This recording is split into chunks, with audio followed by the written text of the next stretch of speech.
Hi നമസ്കാരം. സഹകാരി PSCയുടെ പുതിയൊരു ക്ലാസ്സിലേക്ക് ഏവർക്കും സ്വാഗതം.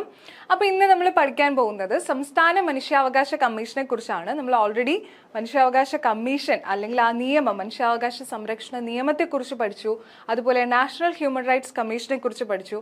ഇനി അടുത്തതായിട്ട് സംസ്ഥാന മനുഷ്യാവകാശ കമ്മീഷൻ. ഇതും കൂടി നമ്മൾ പഠിച്ചു കഴിയുമ്പോൾ ഈ ഒരു മനുഷ്യാവകാശ കമ്മീഷൻ എന്ന് പറയുന്ന ഒരു ടോപ്പിക്ക് നമുക്ക് കംപ്ലീറ്റ് ആവുകയാണ് ചെയ്യുന്നത്. ഓക്കെ, അപ്പോൾ ഈ ഒരു ടോപ്പിക്കിൽ നമുക്ക് പഠിക്കാനുള്ളത് നമ്മൾ നാഷണൽ ഹ്യൂമൻ റൈറ്റ്സ് കമ്മീഷനിൽ പഠിച്ചതുപോലെ തന്നെ ഈ സംസ്ഥാന മനുഷ്യാവകാശ കമ്മീഷനിലും അംഗങ്ങളുണ്ട്. അവർക്ക് യോഗ്യതകൾ എന്തൊക്കെയാണ് അവരുടെ, അതുപോലെ സ്ട്രക്ചർ, ഘടന എങ്ങനെയാണ്. ഇനി ഇവർക്ക് സെലക്ഷൻ കമ്മിറ്റി ഉണ്ട്. അതായത് നമ്മുടെ ദേശീയ മനുഷ്യാവകാശ കമ്മീഷനിലെ പോലെ തന്നെ സംസ്ഥാന മനുഷ്യാവകാശ കമ്മീഷനിലും ഒരു തെരഞ്ഞെടുപ്പ് കമ്മിറ്റി ഉണ്ട്. അപ്പം അതൊക്കെയാണ് നമ്മൾ ഈ ഒരു സംസ്ഥാന മനുഷ്യാവകാശ കമ്മീഷൻ എന്ന് പറയുന്ന ക്ലാസ്സിൽ നമ്മൾ ഡിസ്കസ് ചെയ്യാൻ പോകുന്നത്. അപ്പോൾ നേരെ നമുക്ക് ക്ലാസ്സിലോട്ട് തന്നെ കടക്കാം. നോക്കിക്കേ, നമ്മൾ പറഞ്ഞതാണ് 1993 മനുഷ്യാവകാശ സംരക്ഷണ നിയമത്തിൽ കൃത്യമായിട്ട് പ്രതിപാദിക്കുന്നുണ്ട് ഒരു നാഷണൽ ഹ്യൂമൻ റൈറ്റ്സ് കമ്മീഷൻ അല്ലെങ്കിൽ ദേശീയ മനുഷ്യാവകാശ കമ്മീഷൻ. ഓരോ സംസ്ഥാനങ്ങളിലും സംസ്ഥാന മനുഷ്യാവകാശ കമ്മീഷനും മനുഷ്യാവകാശ കോടതികളും ഉണ്ടായിരിക്കണമെന്ന് നിയമത്തിൽ പറയുന്നുണ്ട്. അതനുസരിച്ചിട്ടാണ് ഈ പറയുന്ന കമ്മീഷൻസ് എല്ലാം രൂപപ്പെട്ടിട്ടുമുള്ളത്. അപ്പോൾ സംസ്ഥാന മനുഷ്യാവകാശ കമ്മീഷനും ഏത് നിയമത്തിന്റെ അടിസ്ഥാനത്തിൽ രൂപപ്പെട്ടു എന്ന് ചോദിച്ചു കഴിഞ്ഞാൽ ഏതാണ്? 1993 മനുഷ്യാവകാശ സംരക്ഷണ നിയമപ്രകാരമാണ് രൂപപ്പെട്ടിട്ടുള്ളത്. ക്ലിയർ ആയിട്ട് മനസ്സിലാക്കുക. സംസ്ഥാന മനുഷ്യാവകാശ കമ്മീഷൻ ഏത് നിയമത്തിന്റെ അടിസ്ഥാനത്തിലാണ് രൂപപ്പെട്ടത് എന്ന് ചോദിച്ചു കഴിഞ്ഞാൽ 1993 മനുഷ്യാവകാശ സംരക്ഷണ നിയമപ്രകാരമാണ് രൂപപ്പെട്ടിട്ടുള്ളത്. ഇനി നോക്കിക്കേ, ഏതൊക്കെ കാര്യങ്ങളിലാണ് സംസ്ഥാന മനുഷ്യാവകാശ കമ്മീഷന് ഇടപെടാൻ കഴിയുന്നത് എന്ന് ചോദിച്ചു കഴിഞ്ഞാൽ സംസ്ഥാന ലിസ്റ്റിലും കൺകറന്റ് ലിസ്റ്റിലും വ്യക്തമാക്കിയിട്ടുള്ള കാര്യങ്ങളിൽ എന്തെങ്കിലും മനുഷ്യാവകാശ ലംഘനം സംഭവിക്കുകയാണെങ്കിൽ ആ വിഷയങ്ങളിലായിരിക്കും സംസ്ഥാന മനുഷ്യാവകാശ കമ്മീഷൻ ഇടപെടുന്നത്. ക്ലിയർ ആയിട്ട് മനസ്സിലാക്കുക. ഏതൊക്കെ ലിസ്റ്റാണ്? സംസ്ഥാന ലിസ്റ്റിലും കൺകറന്റ് ലിസ്റ്റിലും വ്യക്തമാക്കിയിട്ടുള്ള കാര്യങ്ങളുമായി ബന്ധപ്പെട്ട മനുഷ്യാവകാശ ലംഘനത്തെക്കുറിച്ചുള്ള കാര്യമാണ് സ്റ്റേറ്റ് ഹ്യൂമൻ റൈറ്റ്സ് അന്വേഷിക്കുന്നത്. ഈ ഒരു ലിസ്റ്റ് ഉൾപ്പെട്ടിരിക്കുന്ന പട്ടിക ഏതാണ്? അതായത് സംസ്ഥാന ലിസ്റ്റും കൺകറന്റ് ലിസ്റ്റുകൾ ഉൾപ്പെട്ടിരിക്കുന്ന പട്ടിക എന്ന് പറയുന്നത് 7ാം പട്ടികയിലാണ്. നമുക്കറിയാം ഭരണഘടനയിൽ മൊത്തം 12 പട്ടികകളാണുള്ളത്. അതിൽ 7ാം പട്ടികയിലാണ് ഈ ഒരു ലിസ്റ്റിനെ പറ്റി പ്രതിപാദിക്കുന്നത്. അപ്പൊ സംസ്ഥാന ലിസ്റ്റിലും കൺകറന്റ് ലിസ്റ്റിലും വ്യക്തമാക്കിയിട്ടുള്ള കാര്യങ്ങൾ, അവിടെ എന്തെങ്കിലും മനുഷ്യാവകാശ ലംഘനം സംഭവിക്കുകയാണെങ്കിൽ അതിലാണ് നമ്മുടെ സ്റ്റേറ്റ് ഹ്യൂമൻ റൈറ്റ്സ് കമ്മീഷൻ എന്ത് ചെയ്യുന്നത്? അന്വേഷണം നടത്തുന്നത്. ഇനി നോക്കിക്കേ, അതുപോലെ തന്നെ നമ്മുടെ ഈ ഒരു സ്റ്റേറ്റ് ഹ്യൂമൻ റൈറ്റ്സ് കമ്മീഷൻ ഇപ്പൊ ദേശീയ മനുഷ്യാവകാശ കമ്മീഷനോ അല്ലെങ്കിൽ മറ്റേതെങ്കിലും നിയമപരമായിട്ടുള്ള കമ്മീഷനോ ഒക്കെ അന്വേഷിക്കുന്ന അല്ലെങ്കിൽ അന്വേഷിച്ച ലംഘനങ്ങളാണ് എന്നുണ്ടെങ്കിൽ സംസ്ഥാന മനുഷ്യാവകാശ കമ്മീഷൻ അന്വേഷിക്കില്ല. ഓൾറെഡി അത് NHRCയോ അല്ലെങ്കിൽ മറ്റേതെങ്കിലും നിയമപരമായിട്ടുള്ള കമ്മീഷനോ അന്വേഷിച്ചിട്ടുള്ള കേസ് ആണെങ്കിൽ അത് SHRC സംസ്ഥാന മനുഷ്യാവകാശ കമ്മീഷൻ അന്വേഷിക്കില്ല എന്നത് മനസ്സിലാക്കുക. ഇനി എന്നാണ് ഈ ഒരു സ്റ്റേറ്റ് ഹ്യൂമൻ റൈറ്റ്സ് കമ്മീഷൻ നിലവിൽ വന്നത്? 1998 ഡിസംബർ 11 സംസ്ഥാന മനുഷ്യാവകാശ കമ്മീഷൻ രൂപീകരിച്ചത് എന്ന് ഓർക്കുക. ഇതിന്റെ ഹെഡ് ക്വാർട്ടേഴ്സ് എവിടെയാണ്? തിരുവനന്തപുരമാണ് ഇതിന്റെ ഹെഡ് ക്വാർട്ടേഴ്സ്. നമ്മൾ NHRC പഠിച്ചപ്പോൾ പഠിച്ചതാണ്. NHRCയുടെ ഹെഡ് ക്വാർട്ടേഴ്സ് അല്ലെങ്കിൽ അതിന്റെ ആസ്ഥാനം എന്ന് പറയുന്നത് എവിടെയാ? മാനവ് അധികാർ ഭവൻ, ന്യൂഡൽഹിയാണ്. എന്നാൽ നമ്മുടെ സംസ്ഥാന മനുഷ്യാവകാശ കമ്മീഷന്റെ ഹെഡ് ക്വാർട്ടേഴ്സ് എന്ന് പറയുന്നത് എവിടെയാണ്? തിരുവനന്തപുരമാണെന്നുള്ളത് ഓർക്കുക. ഇനി ഇവരുടെ ഘടനയെ കുറിച്ചാണ് നമ്മൾ അടുത്തതായിട്ട് നോക്കാൻ പോകുന്നത്. അതായത് നമ്മുടെ സംസ്ഥാന മനുഷ്യാവകാശ കമ്മീഷനിൽ ഒരു ചെയർമാനും 2 അംഗങ്ങളും അടങ്ങുന്നതാണ് ഇതിന്റെ സ്ട്രക്ചർ എന്ന് പറയുന്നത്. ക്ലിയർ ആയിട്ട് മനസ്സിലാക്കുക. NHRCയും SHRCയും തമ്മിൽ കൺഫ്യൂസിങ് ആവരുത്. നമ്മൾ ഓൾറെഡി NHRC പഠിച്ചപ്പോൾ പറഞ്ഞതാണ് അവിടെ ഒരു ചെയർമാനും 5 സ്ഥിര അംഗങ്ങളും 7 എക്സ് ഒഫീഷ്യോ മെമ്പേഴ്സും ഉണ്ട്. എന്നാൽ ഇവിടെ നമുക്ക് അങ്ങനെയൊന്നുമില്ല. ആകെ ഒരു ചെയർമാനും ഉണ്ട്, 2 അംഗങ്ങളും അടങ്ങുന്നതാണ് സംസ്ഥാന മനുഷ്യാവകാശ കമ്മീഷൻ എന്ന് പറയുന്നത്. ഒരു ചെയർമാനും അതുപോലെ എത്ര അംഗങ്ങളാണ്? 2 അംഗങ്ങൾ ആണ് ഇതിൽ ഉൾപ്പെട്ടിട്ടുള്ളത്. അപ്പം ടോട്ടൽ എത്ര അംഗങ്ങളാണുള്ളത്? ചെയർമാൻ ഉൾപ്പെടെ സംസ്ഥാന മനുഷ്യാവകാശ കമ്മീഷനിലെ അംഗങ്ങളുടെ എണ്ണം എന്ന് പറയുന്നത് 3 ആണ്. ക്ലിയർ ആയിട്ട് മനസ്സിലാക്കുക. ചെയർമാൻ ഉൾപ്പെടെ സംസ്ഥാന മനുഷ്യാവകാശ കമ്മീഷനിലെ അംഗങ്ങൾ എന്ന് പറയുന്നത് 3 ആണെന്ന് ഓർക്കുക. ഇനി നമ്മൾ അടുത്തത് അംഗങ്ങളുടെ യോഗ്യതയെ പറ്റി പറയുവാണെന്നുണ്ടെങ്കിൽ നമ്മുടെ ചെയർമാന്റെ യോഗ്യത എന്താണ്? അല്ലെങ്കിൽ ഏത് പദവിയിലുള്ള ആൾക്കാണ് ഒരു ചെയർമാൻ സംസ്ഥാന മനുഷ്യാവകാശ കമ്മീഷന്റെ ചെയർമാൻ ആകാൻ യോഗ്യതയുള്ളതെന്ന് നോക്കിക്കഴിഞ്ഞാൽ റിട്ടയർഡ് ഹൈക്കോടതി ചീഫ് ജസ്റ്റിസ് അല്ലെങ്കിൽ റിട്ടയർഡ് ഹൈക്കോടതി ജഡ്ജി ഈ പദവിയിലുള്ളവർക്കാണ് അല്ലെങ്കിൽ ഈ യോഗ്യതയുള്ളവർക്കാണ് സംസ്ഥാന മനുഷ്യാവകാശ കമ്മീഷന്റെ ചെയർമാൻ ആകാനായിട്ട് യോഗ്യരായിട്ടുള്ളത്. ഓക്കെ, ഈ ഒരു 2019 ഭേദഗതി പ്രകാരമാണ് ഒരു റിട്ടയർഡ് ഹൈക്കോടതി ജഡ്ജിക്കും സംസ്ഥാന മനുഷ്യാവകാശ കമ്മീഷനിലെ ചെയർമാൻ ആകാം എന്നുള്ള ഒരു കാര്യം തീരുമാനിച്ചത്.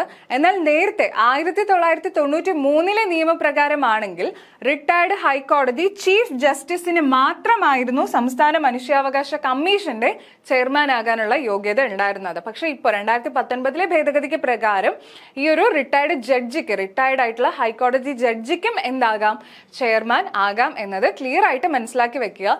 ഇതൊക്കെ നിങ്ങൾക്ക് സ്റ്റേറ്റ്മെന്റ് വൈസ് തന്നു കഴിഞ്ഞാൽ കൺഫ്യൂഷൻ ആവുന്ന പോയിന്റ്സ് ആണ്. അതുകൊണ്ടാണ് ഇത്രയും ഡീറ്റെയിൽഡ് ആയിട്ട് പറയുന്നത്. 1993 ഭേദഗതി പ്രകാരം റിട്ടയർഡ് ആയിട്ടുള്ള ഹൈക്കോടതി ചീഫ് ജസ്റ്റിസിന് മാത്രമായിരുന്നു. എന്നാൽ 2019 ഭേദഗതി പ്രകാരം റിട്ടയർഡ് ആയിട്ടുള്ള ഹൈക്കോടതി ജഡ്ജിക്കും ആരാകാം, സംസ്ഥാന മനുഷ്യാവകാശ കമ്മീഷന്റെ ചെയർമാൻ ആകാം. ഇനി നോക്കിക്കേ, അംഗങ്ങൾ 2 പേരാണെന്ന് പറഞ്ഞു. അപ്പൊ അവരുടെ യോഗ്യത എന്താണ്? നിലവിലെ അല്ലെങ്കിൽ റിട്ടയർഡ് ആയിട്ടുള്ള ഹൈക്കോടതി ജഡ്ജിക്ക് ഒരു അംഗമാകാം. ഓക്കെ, ഒരംഗം ആരാണ്? ഒന്നെങ്കിൽ നിലവിലുള്ള ഒരു ഹൈക്കോടതി ജഡ്ജി, അല്ലെങ്കിൽ ആരാണ്? റിട്ടയർഡ് ആയിട്ടുള്ള ഹൈക്കോടതി ജഡ്ജിക്കും സംസ്ഥാന മനുഷ്യാവകാശ കമ്മീഷനിലെ അംഗമാകാം. ഇനി അതുമല്ലെങ്കിലോ കുറഞ്ഞത് 7 വർഷം ആ സംസ്ഥാനത്തെ ജില്ലാ ജഡ്ജിയായി പ്രവർത്തിച്ച വ്യക്തിക്കും ആരാകാം, സംസ്ഥാന മനുഷ്യാവകാശ കമ്മീഷനിലെ അംഗമാകാം. കുറഞ്ഞത് എത്ര വർഷമാണ്?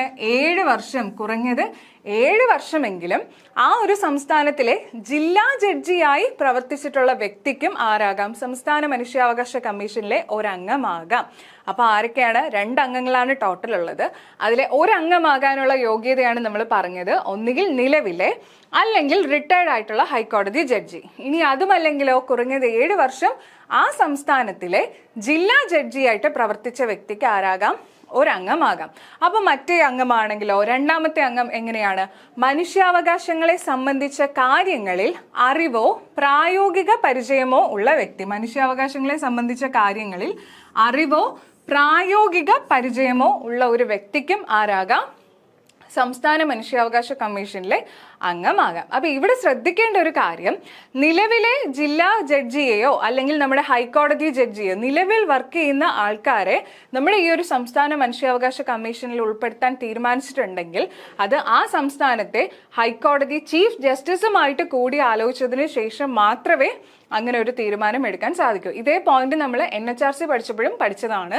നോക്കിയേ, ബന്ധപ്പെട്ട സംസ്ഥാന ഹൈക്കോടതി ചീഫ് ജസ്റ്റിസുമായി കൂടി ആലോചിച്ച ശേഷമല്ലാതെ ഹൈക്കോടതിയിലെ സിറ്റിംഗ് ജഡ്ജിയെയോ ഒരു ജില്ലാ കോടതിയിലെ സിറ്റിംഗ് ജഡ്ജിയെയോ എന്താക്കാൻ പാടില്ല, ഈ ഒരു സംസ്ഥാന മനുഷ്യാവകാശ കമ്മീഷനിലെ അംഗമാക്കാൻ പാടില്ല എന്നുള്ളത് ഇമ്പോർട്ടൻ്റ് ആണ്. കൂടി ആലോചിക്കണം. ഹൈക്കോടതി ചീഫ് ജസ്റ്റിസുമായിട്ട് ആലോചിച്ച ശേഷം മാത്രമേ നിലവിലെ ഹൈക്കോടതി ജഡ്ജിയെയോ അല്ലെങ്കിൽ ജില്ലാ കോടതി ജഡ്ജിയെയോ ഒക്കെ അംഗമാക്കാൻ കഴിയുള്ളൂ. അപ്പോൾ ഒരു അംഗം എന്ന് പറയുന്നത് നിലവിലെ അല്ലെങ്കിൽ റിട്ടയർഡ് ഹൈക്കോടതി ജഡ്ജി, അതുമല്ലെങ്കിൽ കുറഞ്ഞത് 7 വർഷമെങ്കിലും പരിചയ സമ്പത്തുള്ള ഒരു ജില്ലാ ജഡ്ജി, ആ സംസ്ഥാനത്ത് തന്നെ പരിചയ സമ്പത്ത് ഉണ്ടായിട്ടുള്ള ഒരു ജില്ലാ ജഡ്ജിയെ അംഗമായിട്ട് നിയമിക്കാം. പിന്നെ അടുത്ത അംഗം എങ്ങനെയാണ്? മനുഷ്യാവകാശങ്ങളെ കുറിച്ച് ഉള്ള കാര്യങ്ങളിൽ അറിവോ പ്രായോഗിക പരിചയമോ ഉള്ള വ്യക്തിയായിരിക്കണം. അങ്ങനെയാണ് ഈ ഒരു മനുഷ്യാവകാശ കമ്മീഷനിലെ 2 അംഗങ്ങളെയും നിയമിക്കുന്നതെന്ന് മനസ്സിലാക്കുക. നോക്കിക്കേ, സംസ്ഥാന മനുഷ്യാവകാശം ചെയർമാനെയും അംഗങ്ങളെയും നിയമിക്കുന്നത് ആരാണ്? ഗവർണറാണ്. ഗവർണറാണ് സംസ്ഥാന മനുഷ്യാവകാശ കമ്മീഷനിലെ അംഗങ്ങളെ ആയിക്കോട്ടെ ചെയർമാനെ ആയിക്കോട്ടെ നിയമിക്കുന്നത് ആരാണ്? ഗവർണറാണ്. ഗവർണറാണ് നിയമിക്കുന്നത്. എന്നാൽ നീക്കം ചെയ്യുന്നത് ആരാണ്? നീക്കം ചെയ്യുന്നത് രാഷ്ട്രപതിയാണ്. രാഷ്ട്രപതിയാണ് ഇവരെ നീക്കം ചെയ്യുന്നത്. നീക്കം ചെയ്യാനുള്ള അധികാരം ആർക്കില്ല? ഗവർണർക്കില്ല.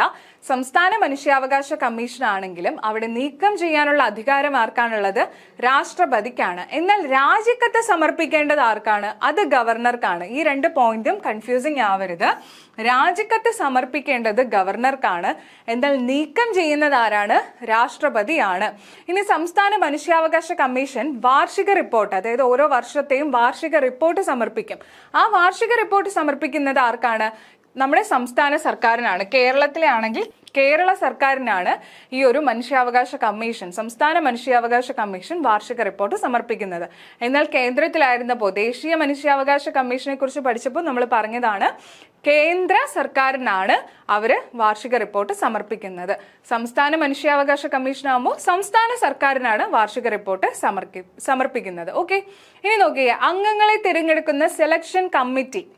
ഞാൻ ഓൾറെഡി പറഞ്ഞു, നമുക്ക് NHRCയിൽ നമ്മൾ അംഗങ്ങളെ തിരഞ്ഞെടുത്തതുപോലെ തന്നെ ഇവിടെയും ഒരു സെലക്ഷൻ കമ്മിറ്റി ഉണ്ട്. അതായത് ചെയർമാനെയും അംഗങ്ങളെയും ഒക്കെ തിരഞ്ഞെടുക്കാൻ വേണ്ടിയിട്ട് ഒരു കമ്മിറ്റി ഉണ്ട്. ഈ കമ്മിറ്റിയുടെ ശുപാർശ പ്രകാരമാണ് ഗവർണർ എന്ത് ചെയ്യുന്നത്, ഇവരെ നിയമിക്കുന്നത്. സംസ്ഥാന മനുഷ്യാവകാശ കമ്മീഷനിലെ ചെയർമാനെയും അംഗങ്ങളെയും ഗവർണർ നിയമിക്കുന്നത് ഈ കമ്മിറ്റിയിലെ അംഗങ്ങൾ തിരഞ്ഞെടുക്കുന്ന ഇവരുടെ ശുപാർശ പ്രകാരമാണ്. ഓക്കെ, അപ്പൊ ആരൊക്കെയാണ് ഈ ഒരു കമ്മിറ്റിയിൽ അടങ്ങുന്ന അംഗങ്ങൾ? ഒന്ന് മുഖ്യമന്ത്രി, അതുപോലെ ആഭ്യന്തരമന്ത്രി, പിന്നെ നിയമസഭാ സ്പീക്കർ, അതുപോലെ എന്താണ് നിയമസഭയിലെ പ്രതിപക്ഷ നേതാവ്. ഈ 4 പേരാണ് എന്ത് ചെയ്യുന്നത്, ഈ ഒരു സംസ്ഥാന മനുഷ്യാവകാശ കമ്മീഷനിലെ അംഗങ്ങളെയും ചെയർമാനെയും തെരഞ്ഞെടുക്കുന്നത്. ഇത്രയും മനസ്സിലാക്കുക. ഇനി ഒരു ദ്വിമണ്ഡല സഭ ഉള്ള ഒരു സംസ്ഥാനമാണെങ്കിൽ അവിടെ എന്തുണ്ടാവും, ലെജിസ്ലേറ്റീവ് അസംബ്ലിയും ലെജിസ്ലേറ്റീവ് കൗൺസിലും ഉണ്ടാവും അല്ലെ. അപ്പൊ ആ ലെജിസ്ലേറ്റീവ് കൗൺസിലുള്ള സംസ്ഥാനമാണെങ്കിൽ ആ ലെജിസ്ലേറ്റീവ് കൗൺസിലിന്റെ ചെയർമാനും അവിടുത്തെ പ്രതിപക്ഷ നേതാവും കൂടി ഈ കമ്മിറ്റിയിൽ ഉൾപ്പെട്ടിരിക്കും. അങ്ങനെ ദ്വിമണ്ഡല സഭ ഇല്ലാത്ത സംസ്ഥാനങ്ങളുടെ കേസാണ് പറഞ്ഞത്. ഈ 4 പേരായിരിക്കും ഉണ്ടാവുന്നത്. എന്നാൽ ദ്വിമണ്ഡല സഭ ഉള്ള സംസ്ഥാനങ്ങളാണെങ്കിൽ അവിടെ ഒരു ലെജിസ്ലേറ്റീവ് കൗൺസിലും കാണും.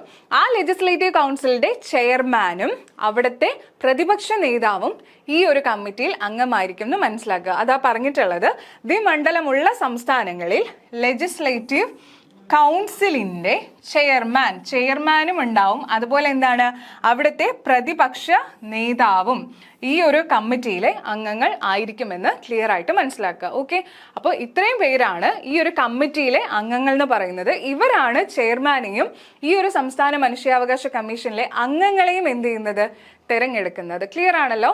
ദ്വിമണ്ഡല സഭകളുള്ള സംസ്ഥാനങ്ങൾ ഏതൊക്കെയാണ് അപ്പോൾ ഒന്ന് പറഞ്ഞേ.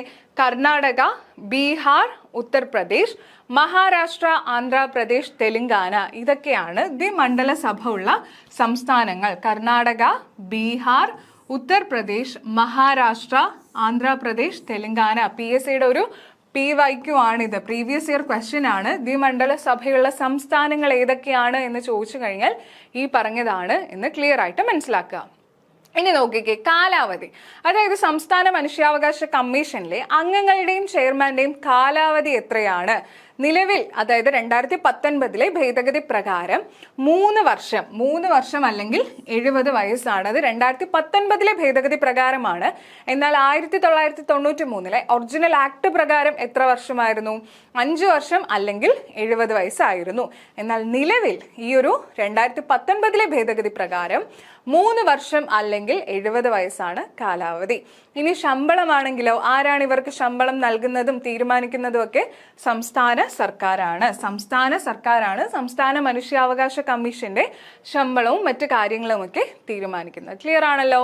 ഇനി ഈ സംസ്ഥാന മനുഷ്യാവകാശ കമ്മീഷൻ പുനർനിയമനത്തിന് യോഗ്യരാണോ എന്ന് ചോദിച്ചു കഴിഞ്ഞാൽ കാലാവധിക്ക് ശേഷം പുനർനിയമനത്തിന് അർഹതയുണ്ട്. സംസ്ഥാന മനുഷ്യാവകാശ കമ്മീഷനിലെ അംഗങ്ങൾക്കും ചെയർമാനും പുനർനിയമനത്തിനുള്ള അർഹതയുണ്ട്. എന്നാൽ 70 വയസ്സ് ഇവർക്ക് കഴിയുവാണെങ്കിൽ നിയമനം ഇല്ല. 70 വയസ്സ് കഴിഞ്ഞാൽ ഇവർക്ക് നിയമനമില്ല. അല്ലാന്നുണ്ടെങ്കിൽ എന്താണ്, കാലാവധി കഴിഞ്ഞാലും വീണ്ടും പുനർനിയമനത്തിന് അർഹതയുണ്ട്. എന്നാൽ ഇവിടെ ശ്രദ്ധിക്കേണ്ട ഒരു പോയിന്റ്, ഈ ഒരു സംസ്ഥാന മനുഷ്യാവകാശ കമ്മീഷനിൽ പദവി വഹിച്ചിരുന്ന വ്യക്തികളാണെങ്കിൽ ഇവരുടെ കാലാവധിക്ക് ശേഷം സംസ്ഥാനത്തിന്റെ ആയിക്കോട്ടെ കേന്ദ്രത്തിന്റെ ആയിക്കോട്ടെ മറ്റു ജോലികളിൽ ഇവർക്ക് പ്രവേശിക്കാൻ സാധിക്കില്ല. ഇത് നമ്മൾ NHRC പഠിച്ചപ്പോഴും പറഞ്ഞതാണ്. ഈ പദവി വഹിച്ചിരുന്ന ശേഷം കേന്ദ്രത്തിന്റെയോ സംസ്ഥാനത്തിന്റെയോ മറ്റ് ജോലികളിൽ പ്രവേശിക്കാൻ സാധിക്കില്ല.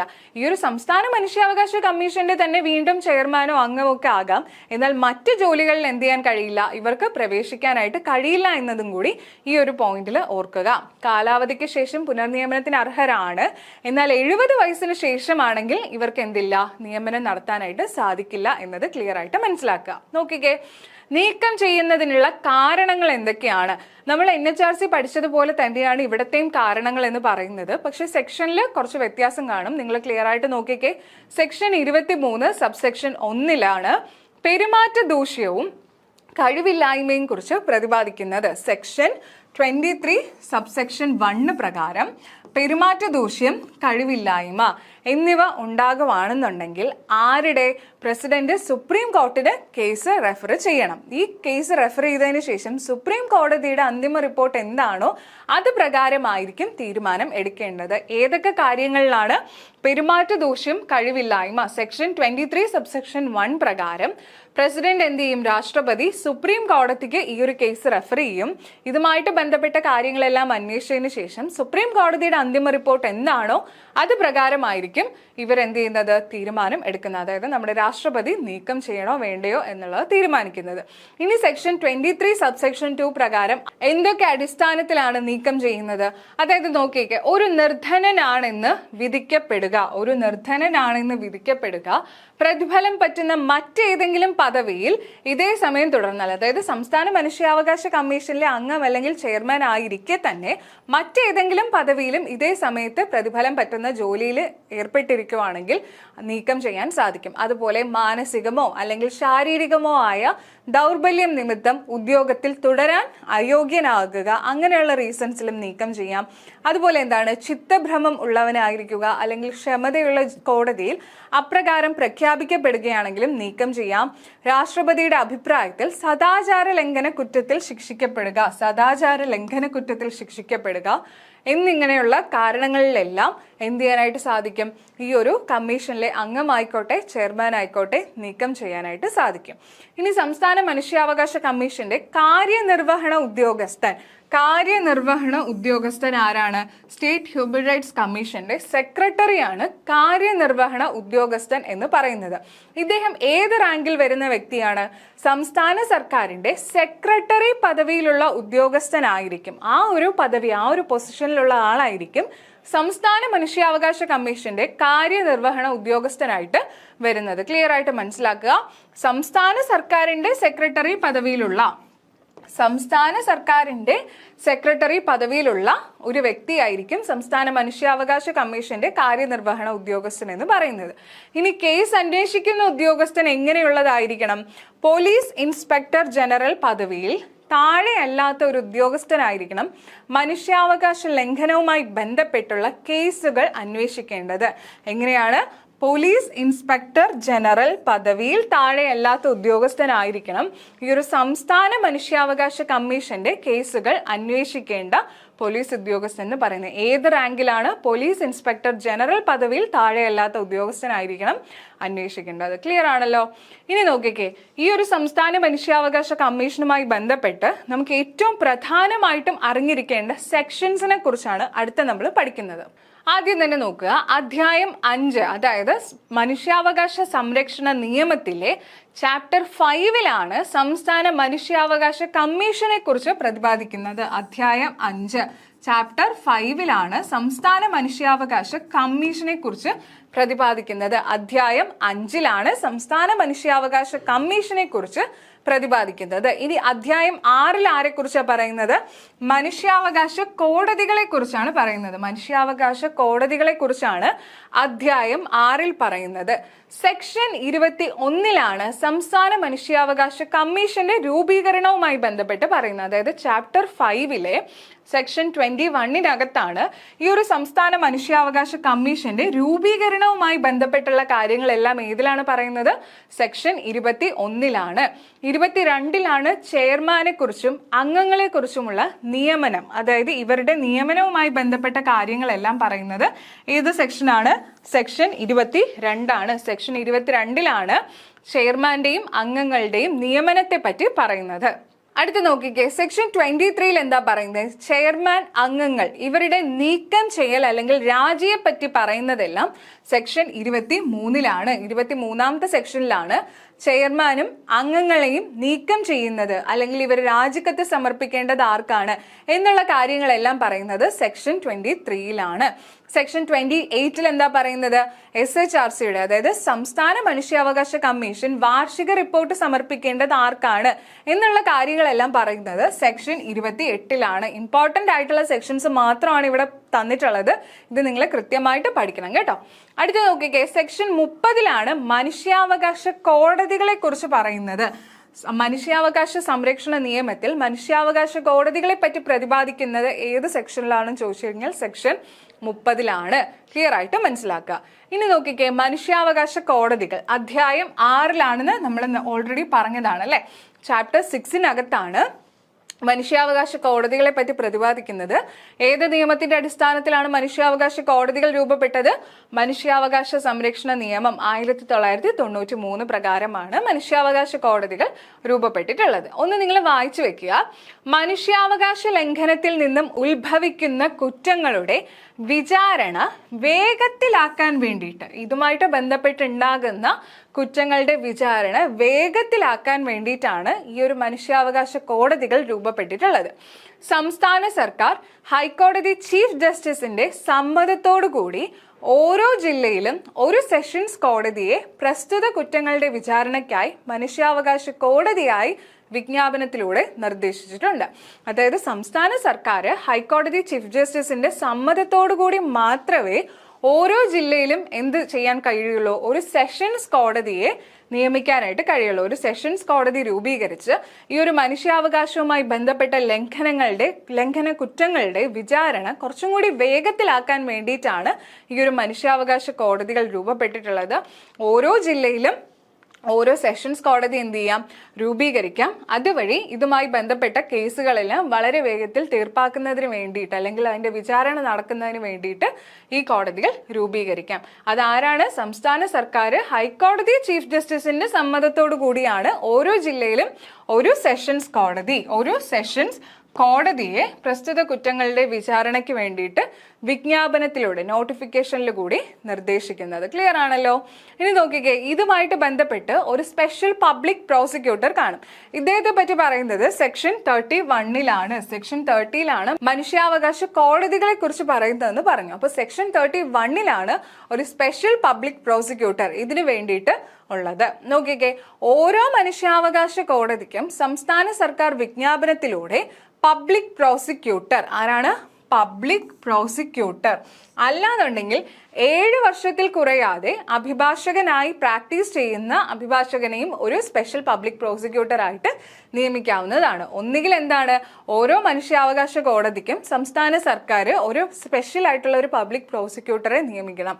അല്ലാന്നുണ്ടെങ്കിൽ 7 വർഷം പരിചയ സമ്പത്തുള്ള ഒരു അഭിഭാഷകനെയും ഒരു സ്പെഷ്യൽ പബ്ലിക് പ്രോസിക്യൂട്ടർ ആയിട്ട് നിയമിക്കാവുന്നതാണ്. 7 വർഷത്തിൽ കുറയാതെ അഭിഭാഷകനായി പ്രാക്ടീസ് ചെയ്യുന്ന ഒരു സ്പെഷ്യൽ പബ്ലിക് പ്രോസിക്യൂട്ടറെ നിയമിക്കാവുന്നതാണ് എന്നും ഈ ഒരു സെക്ഷൻ 31-നകത്ത് പറയുന്നുണ്ട്. ഓക്കെ ആണല്ലോ.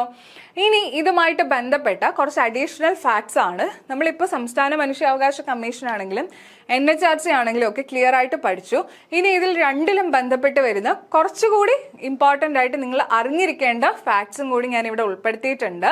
അത് കഴിഞ്ഞിട്ട് നമുക്കൊരു കമ്പാരിറ്റീവ് സ്റ്റഡിയും കൂടി നോക്കാം. അതായത് 1993-ലെ നിയമവും 2019 വന്നിട്ടുള്ള മാറ്റങ്ങളെയും കൂടി ഉൾപ്പെടുത്തിക്കൊണ്ട് ഒന്ന് കമ്പയർ ചെയ്തും കൂടെ പഠിച്ചു കഴിഞ്ഞാൽ ഈ ടോപ്പിക്ക് കംപ്ലീറ്റ് ആണ്, ക്ലിയർ ആണ്. ഓക്കെ, അപ്പൊ നോക്കിക്കേ, ദേശീയ മനുഷ്യാവകാശ കമ്മീഷന്റെ ആദ്യത്തെ ചെയർമാൻ ആരാണ്? സ്ഥിരം PSC പരീക്ഷകളിൽ ചോദിക്കുന്ന ഒരു ചോദ്യമാണ്. ദേശീയ മനുഷ്യാവകാശ കമ്മീഷന്റെ ആദ്യത്തെ ചെയർമാൻ ആരാണ്? ജസ്റ്റിസ് രംഗനാഥ മിശ്രയാണ്. ജസ്റ്റിസ് രംഗനാഥ മിശ്രയാണ് ഈ ഒരു ദേശീയ മനുഷ്യാവകാശ കമ്മീഷന്റെ ആദ്യത്തെ ചെയർമാൻ എന്ന് പറയുന്നത്. അപ്പോൾ ആദ്യത്തെ ആക്ടിംഗ് ചെയർമാൻ ആരായിരുന്നു? ആക്ടിംഗ് ചെയർമാൻ ആയിരുന്നു ഡോക്ടർ ശിവരാജ് പാട്ടീൽ. ഡോക്ടർ ശിവരാജ് പാട്ടീൽ ആയിരുന്നു ആദ്യത്തെ ആക്ടിംഗ് ചെയർമാൻ എന്ന് പറയുന്നത്. NHRC അധ്യക്ഷനായ ആദ്യ മലയാളി ആരാണ്? അതായത് നാഷണൽ ഹ്യൂമൻ റൈറ്റ്സ് കമ്മീഷനിൽ അധ്യക്ഷനായ ആദ്യത്തെ മലയാളിയാണ് ജസ്റ്റിസ് KG ബാലകൃഷ്ണൻ. ആരാണ്? ജസ്റ്റിസ് KG ബാലകൃഷ്ണനാണ് ദേശീയ മനുഷ്യാവകാശ കമ്മീഷനിലാണ്, കൺഫ്യൂസിങ് ആവരുത്, ദേശീയ കേന്ദ്രത്തിലുള്ള മനുഷ്യാവകാശ കമ്മീഷനിൽ ആദ്യത്തെ മലയാളി അധ്യക്ഷൻ എന്ന് പറയുന്നത് ജസ്റ്റിസ് കെ ജി ബാലകൃഷ്ണനാണ്. ഇദ്ദേഹവുമായി ബന്ധപ്പെട്ട മറ്റൊരു വസ്തുത എന്ന് പറയുന്നത് ഇദ്ദേഹമാണ് ഏറ്റവും കൂടുതൽ ആ ഒരു പദവി വഹിച്ചിട്ടുള്ള വ്യക്തി എന്ന് പറയുന്നത്. അതായത് ഏറ്റവും കൂടുതൽ കാലം അധ്യക്ഷൻ അല്ലെങ്കിൽ ചെയർമാനായ വ്യക്തി എന്ന് പറയുന്നതും കെ ജി ബാലകൃഷ്ണനാണ്. ദേശീയ മനുഷ്യാവകാശ കമ്മീഷനിൽ അധ്യക്ഷനായ ആദ്യത്തെ മലയാളിയാണ് ജസ്റ്റിസ് കെ ജി ബാലകൃഷ്ണൻ. ഇദ്ദേഹം തന്നെയാണ് ഏറ്റവും കൂടുതൽ കാലം ആ പദവി വഹിച്ച വ്യക്തിയും. ക്ലിയർ ആണല്ലോ? അടുത്ത നോക്കിക്കേ, ദേശീയ മനുഷ്യാവകാശ കമ്മീഷനിൽ അംഗമായ മലയാളി വനിത ആരാണ് മലയാളി വനിത? അംഗമാണ്, ചെയർമാൻ അല്ല. കൺഫ്യൂഷൻ ആവരുത്. PSC ഇങ്ങനെ തെറ്റിച്ച് ചോദിക്കും. ദേശീയ മനുഷ്യാവകാശ കമ്മീഷനിലെ അധ്യക്ഷയായ അല്ലെങ്കിൽ ചെയർമാനായ ആദ്യത്തെ മലയാളി വനിത എന്ന് ചോദിക്കുക, അത് തെറ്റാണ്. ദേശീയ മനുഷ്യാവകാശ കമ്മീഷനിൽ അംഗമായ മലയാളി വനിതയാണ് ജസ്റ്റിസ് ഫാത്തിമ ബീവി. ജസ്റ്റിസ് ഫാത്തിമ ബീവി ആണ് ദേശീയ മനുഷ്യാവകാശ കമ്മീഷനിൽ അംഗമായ ആദ്യ മലയാളി വനിത എന്ന് പറയുന്നത്. ഇനി നോക്കുക, NHRCയിലെ ആദ്യ സെക്രട്ടറി ജനറൽ ആരായിരുന്നു? RV പിള്ളയായിരുന്നു. RV പിള്ളയാണ് NHRCയിലെ നാഷണൽ ഹ്യൂമൻ റൈറ്റ്സ് കമ്മീഷനിലെ ആദ്യത്തെ സെക്രട്ടറി ജനറൽ എന്ന് പറയുന്നത് RV പിള്ളയായിരുന്നു. കേരള സംസ്ഥാന മനുഷ്യാവകാശ കമ്മീഷന്റെ ആദ്യത്തെ ചെയർമാൻ ആരാണ്?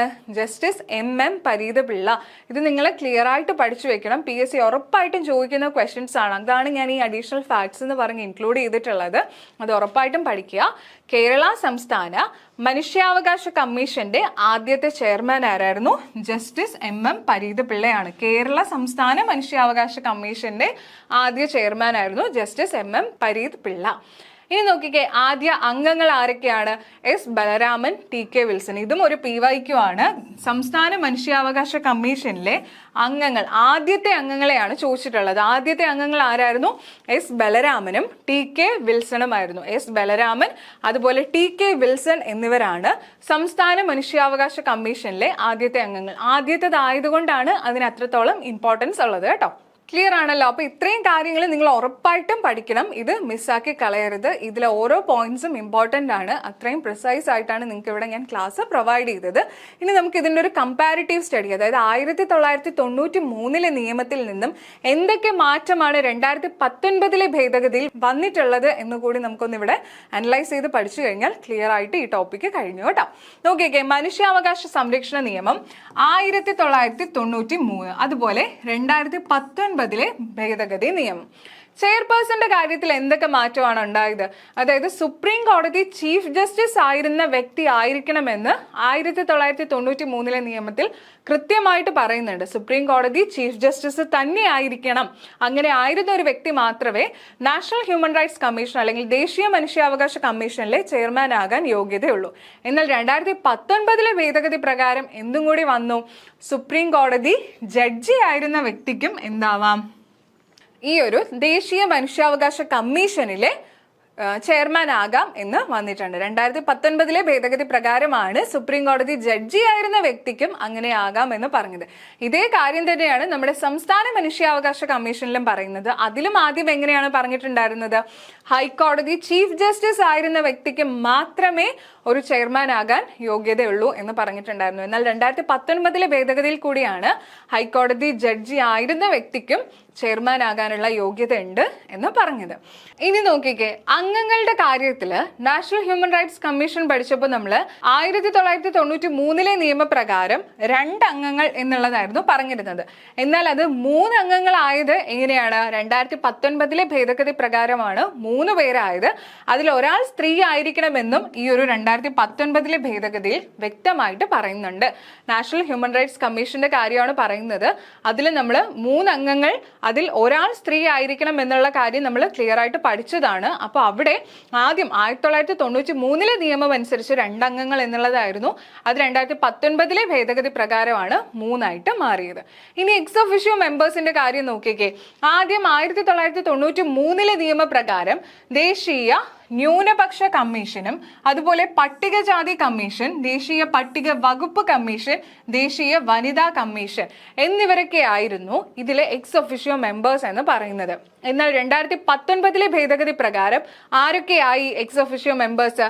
ദേശീയ പിന്നാക്ക വിഭാഗ കമ്മീഷനിലെയും ബാലാവകാശ കമ്മീഷനിലെയും വികലാംഗർക്കായിട്ടുള്ള കമ്മീഷണറേറ്റിലെയും ഒഫീഷ്യലിനെ ഇതിലോട്ട് ആഡ് ഓൺ ചെയ്തു. അപ്പൊ മൊത്തത്തിൽ 7 എക്സ് ഒഫീഷ്യോ മെമ്പേഴ്സ് ആയി. ആദ്യം 4 എക്സ് ഒഫീഷ്യോ മെമ്പേഴ്സ് ആയിരുന്നു, പിന്നീട് ഈ 3 കമ്മീഷനിലെ ചെയർമാനെയും കൂടെ ഉൾപ്പെടുത്തിയാണ് 7 ആയിട്ട് മാറി. ഇതൊക്കെ നമ്മൾ വ്യക്തമായിട്ട് പഠിച്ചതാണ്. ഇനി കാലാവധി ആണെങ്കിലോ 1993 നിയമം അനുസരിച്ച് 5 വർഷം അല്ലെങ്കിൽ 70 വയസ്സ് എന്നുള്ളതായിരുന്നു. അത് 3 വർഷം അല്ലെങ്കിൽ 70 വയസ്സ് എന്നായത് 2019 ഭേദഗതി പ്രകാരമാണ്. ഓക്കെ, ഇനി പുനർനിയമനത്തിന്റെ കാര്യമാണെങ്കിൽ 1993 നിയമപ്രകാരം 5 വർഷത്തിന് ശേഷമേ പുനർനിയമനം പാടുള്ളൂ എന്ന് വ്യക്തമാക്കിയിട്ടുണ്ടായിരുന്നു. എന്നാൽ 2019 ഭേദഗതിയിൽ 5 വർഷം എന്നുള്ള ഒരു കണ്ടീഷൻ അവര് നീക്കം ചെയ്തിട്ടുണ്ട്. ഓക്കെ, അപ്പൊ ഇത് ക്ലിയർ ആയിട്ട് മനസ്സിലാക്കുക. 5 വർഷമായിരുന്നു 1993, എന്നാൽ പുനർനിയമനം എന്നുള്ളത് 5 വർഷം എന്ന ആ ഒരു കാലാവധി 2019 ഭേദഗതിയിൽ നീക്കം ചെയ്തിട്ടുണ്ട്. ഇനി അടുത്ത് നോക്കിക്കേ, സെക്രട്ടറി ജനറലിന്റെ അധികാര പരിധിയിൽ മാറ്റം ഉണ്ടായിരുന്നു അല്ലെ, അത് നമ്മൾ പഠിച്ചതാണ്. 1993 നിയമത്തിൽ പറയുന്നത് എന്താണ്? അദ്ദേഹം കമ്മീഷന്റെ മുഖ്യ കാര്യനിർവഹണ ഉദ്യോഗസ്ഥനായിരിക്കും.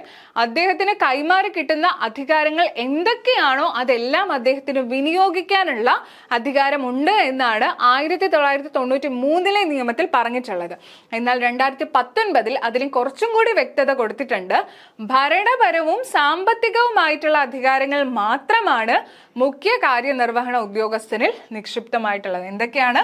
ഭരണപരവും സാമ്പത്തികവുമായിട്ടുള്ള അധികാരങ്ങൾ, അഡ്മിനിസ്ട്രേറ്റീവ് ആൻഡ് ഫിനാൻഷ്യൽ പവേഴ്സ് ആണ് ആർക്ക് കൊടുത്തിട്ടുള്ളത്? സെക്രട്ടറി ജനറലിന്റെ അധികാര പരിധി എന്ന് പറയുന്നത്. ക്ലിയർ ആയിട്ട് മനസ്സിലാക്കി വെക്കുക. ഓക്കെ ആണല്ലോ?